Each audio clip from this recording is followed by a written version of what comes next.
मानता हूँ कि बच्चों ने भी मारा है, पर सारा वही एंगल चला रहे हैं, प्रोटेस्ट को वैसा दिखा रहे हैं। 10% नहीं किया होगा, 90% बच्चे तो यहाँ मार खाए हैं ना, पीसफुली आए थे ना प्रोटेस्ट करने। तो अगर धर्मेंद्र प्रधान इस्तीफा नहीं देते हैं तो आप संदेश क्या देना चाहेंगे स्टूडेंट्स को, क्या करना चाहिए स्टूडेंट्स को? यार मुझे लगता है सरकार को सबसे पहले आके बात करनी चाहिए, बात ही नहीं कर रहे हैं। उनका ये है कि इस मुद्दे से हम बात ही नहीं करेंगे, हम इससे दूर रहेंगे। आके बच्चों से बात तो करें। ये मुद्दा किसी पॉलिटिकल पार्टी का नहीं है मेरे भाई। नीट की लड़ाई मैं 2 साल से लड़ रहा हूँ, इसका एक तरीका है। मैं सुप्रीम कोर्ट गया, वहाँ लड़ाई लड़ा, मैंने मीडिया पे आवाज़ उठाई, हर जगह आवाज़ उठाई। 2 साल से मैं नीट की आवाज़ें उठा रहा हूँ, 2.5 साल हो गए। अब बच्चों को शायद इससे भरोसा उठ गया था कि ये प्रॉब्लम हमारे जैसे टीचर सॉल्व करा पाएंगे, तो बच्चे आए सड़क पे आ गए। तो सरकार की जिम्मेदारी है ना कि आके इन बच्चों से बात तो करें।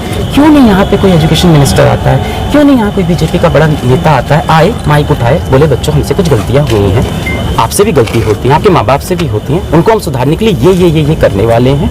आप पे जिन जिन पुलिस वालों ने हाथ उठाया है उन सबको हम जेल में डालेंगे, जिन गुंडों ने आप पे हाथ उठाया है उनको हम जेल में डालेंगे। ये बात आके बोलने में क्या जा रहा है? पिताजी जब हम लोग गुस्से में मार देते हैं, बाद में माफ़ी मांग लेते हैं, क्यों नहीं? फिर प्यार से बोलते हैं ना, बेटा मैं गुस्से में आ गया था, आके बोल दे हमसे गलती हुई ना। और है ना एग्जाम में अनियमितता, नीट में है, सीबीएसई में, अभी कॉपी चेक करने में इतनी घटिया हालत कर दी थी इन्होंने। एसएससी की भर्ती में, एसएससी के एग्जाम में पेपर लीक हो रहे हैं, पेपर सेटिंग माफिया। शिक्षा में जो पिछले 10 साल से चल रहा था ना, उसकी आवाज़ें हम जैसे टीचर बहुत समय से उठाए, कोर्ट तक लेके गए। अब बच्चों को गुस्सा इस वक्त फट गया, वो सड़क पे निकला है। जैसे लोग बोलते हैं ना बच्चा प्रोटेस्ट करने क्यों आया, आप पीछे उठा के देखो ना, ये गुस्सा फटा है बच्चों का 10 साल का, इसलिए वो रोड पे। वो भी नहीं चाहता ये करना। अगर चीज़ें अच्छी चल रही होती है तो उसको यहाँ आने की क्या जरूरत है, घर पे बैठता। जनजी को बहुत ज़्यादा इन सब चीज़ से फर्क नहीं पड़ता कि हम प्रोटेस्ट करें। जैसे पुलिस के द्वारा छात्रों के ऊपर ब्रूटली लाठीचार्ज किया गया, उसे कैसे देख रहे हैं? जिस तरह से लोग ऐसे ही देख रहा हूँ कि इसके लिए जिम्मेदार सिर्फ सरकार है, कि सरकार आज किसी भी आवाज़ को, किसी भी प्रोटेस्ट को ये कह के नकार देती है कि ये राजनीतिक मामला है। वो ये समझती है कि बच्चों की आवाज़ नहीं है, और उसके पीछे जो हाथ है वो है मीडिया का। क्योंकि सरकार में बैठे लोग सिर्फ आज तक न्यूज़ 24 यही देखते हैं, और वो लोग कभी नहीं दिखाते जनता के फीडबैक को। आपने देखा किसी चैनल पे ऐसे चले कि देखिए जनता परेशान है, ये देखिए, तो सरकार तक पहुंच ही नहीं पा रहा है वो फीडबैक, समझ रहे हैं? लेकिन सर क्या लगता है लाठीचार्ज? जी जी जी, चलो चलो चलो, थोड़ा सा उधर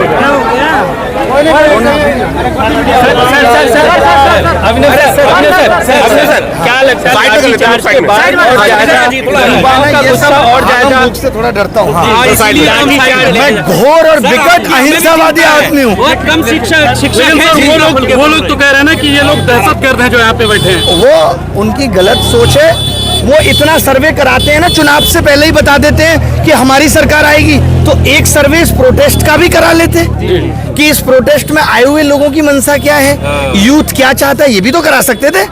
आपके पास तो बड़ी बड़ी एजेंसियां हैं, आप एजेंसियों से सर्वे करा लेते। ये कह देना कि नहीं ये राजनीतिक पार्टियों ने आंदोलन बना दिया, तो आज के युवा को आप इतना बेवकूफ मत समझिए जो उसे कोई राजनेता बोलेगा और भाग के चला आएगा। आपको तो उसने जिताया है, आप पे भरोसा नहीं कर रहा, तो जो विपक्ष में बैठे हैं उन पे कैसे कर लेगा? तो लेकिन इनको तो एंटी नेशनल बताया जा रहा है ना। ये हर बात को, ये विदेशी फंडिंग हो रही है, को दमन कर देना, ये कहना, इनकी फंडिंग की जांच सबसे पहले होनी चाहिए। इनको हो रही है असली, लेकिन सर विदेशी फंडिंग तो सिंह बोल रहे हैं आज के जिस तरह से कि इस आंदोलन को, बच्चों को नेता जो विपक्ष के नेता हैं वो बरगला रहे हैं, उनको भड़का रहे हैं।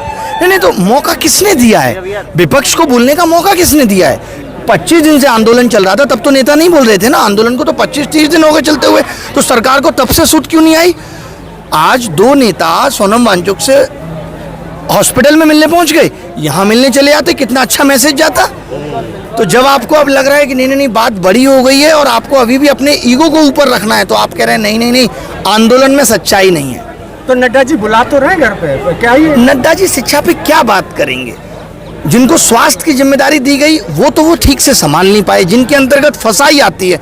और आप देखते हैं आजकल तमाम चीज़ें, नकली पनीर, नकली अंडा मिल रहा है, वो उसको नहीं हैंडल कर पा रहे। वो हेल्थ मिनिस्टर है, हेल्थ को ठीक से नहीं देख पा रहे, अस्पतालों की बदहाली को नहीं ठीक कर पा रहे। आपने एमपी की घटना देखी, HIV का ब्लड चढ़ गया, इन सब चीज़ों को कंट्रोल नहीं कर पा रहे। वो इनको बुला के क्या करेंगे? ये सब बहानेबाजी है।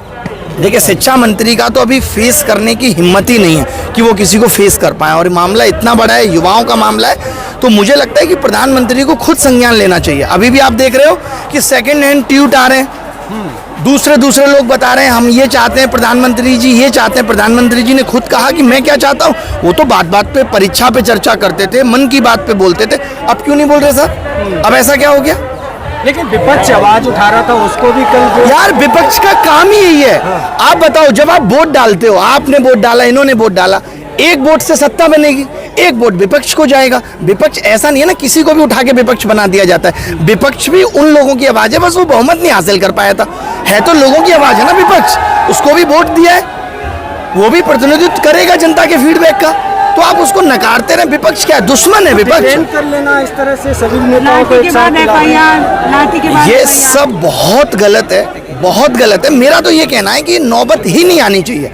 और मैं नहीं मानता कि पुलिसकर्मियों की दोषी है। सरकार जो ऊपर से आदेश करती है वो पालन करते हैं, उनकी जिम्मेदारी है, उनका बॉस है, तो वो जैसा कहेगा वो करेंगे। लेकिन एक सवाल बंद कर दिए गए हैं आस पड़ोस के। ये डर दिखाता है सरकार का। सरकार को अब ये है कि आंदोलन बड़ा ना हो जाए। इन्होंने ऐसी ईगो पाल लिया कि नहीं, हम शिक्षा मंत्री को नहीं हटा सकते। क्यों नहीं हटा सकते? वजह क्या है भाई? लेकिन सर, ये तो और ज्यादा खतरनाक बात है कि अगर नहीं हटाया तो आगे आने वाले वक्त में क्या होगा। या तो सरकार ठीक से पेपर लीक को समझ नहीं पा रही कि पेपर लीक हो क्यों रहा है। लेकिन सर वो तो कहते हैं ना कि हमारे यहाँ इस्तीफे जैसी कोई प्रथा है नहीं। अरे उनके कहने से थोड़ी हो जाएगा। अभी कहते हैं, और अभी आज क्या लिख रहे हैं राजनाथ साहब ट्वीट में, हम तो तैयार हैं कि पेपर लीक पे चर्चा करें संसद में। इनको शर्म नहीं आ रही? पेपर लीक जैसे विषयों पे शर्म आने की बात है, चर्चा की बात नहीं है। पेपर लीक कोई देश के लिए नीति नहीं बन रही है कि संसद में चर्चा होगी। पेपर लीक इस देश की दीमक है, और दीमक पे आप चर्चा करेंगे संसद में और एहसान दिखाएंगे हम संसद में चर्चा कर तो रहे। एहसान है बहुत बड़ा। ये तो बोलना चाहिए संसद में चर्चा का विषय नहीं है, इसको हम अकेले विपक्ष के साथ बैठ के मिलकर सोल्यूशन निकालते हैं और सबसे पहले शिक्षा मंत्री को हटा देते हैं, क्योंकि लोगों की आवाज है। सर आप एक शिक्षक है, सर आप एक शिक्षक है, क्या सुझाव सरकार को देना चाहेंगे? मैं तो यही कहूंगा कि सरकार को शिक्षा मंत्री को हटाना चाहिए। और पेपर लीक में ये आश्वासन से काम नहीं चलेगा कि जिन लोगों ने किया उनको सजा दे देंगे। क्यों हुआ ये पेपर लीक, हो क्यों रहा है? और आप खुद भी कहते हैं कि बहुत पहले से होता आ रहा है।